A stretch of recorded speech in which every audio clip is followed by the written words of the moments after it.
Gawa na tayo ng isa pang panghandaan. Hiniwa-hiwang carrots, bell pepper, repolyo, green onion, celery, bawang. So pagkasyahin lang natin yan dito, tatakpan lang natin.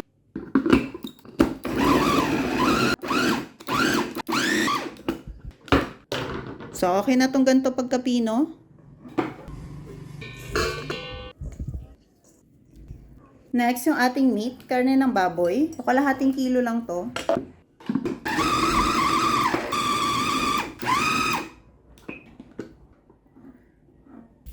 Lagyan natin ng salt, paminta, oyster sauce, breadcrumbs, 2 itlog, sesame oil, liquid seasoning, cheese.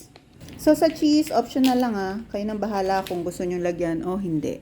So, hindi na tayo gumamit ng harina.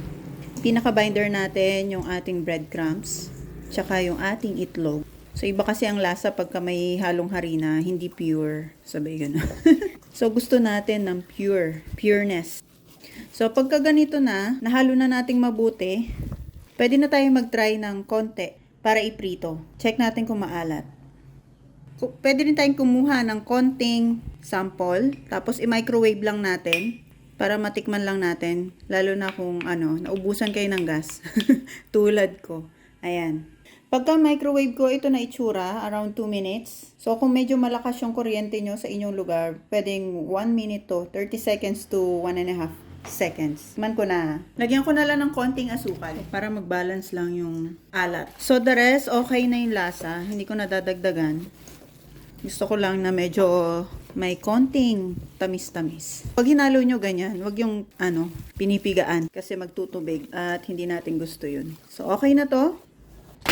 Alam na natin anong gagawin natin dito. Wala kasi ako nabilan sa palengke, so sa mall na lang. Medyo pricey nga lang. So, hilera na natin. Gagamit tayo ng technique ni Mami Will in Thailand. Hello ka, umami. Ayan. So, mag-scoop lang ako ng 1 cup. Pa-flatten natin. So, ito yung paraan para mapadali yung pagbabalot ng lumpia niya. Gagayahin lang natin. Di okay na to. Tingnan mo naman. Pantay na. Naks. So, ilan to? 1, 2, 3, 4, 5, 6, 7, 8. Try natin i-divide into 8 pieces. So, maganda rin yung gantong process. Lalo na kung hindi pa ipabol yung inyong mixture, ay mas okay na okay yung ganito. Balot na natin.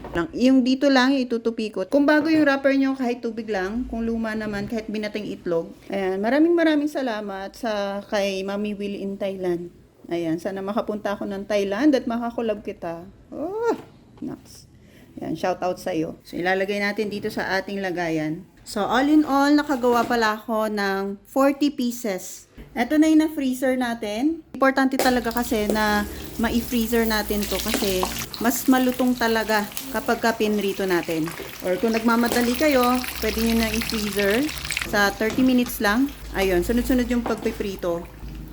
Ready na itong ating lumpiang Shanghai.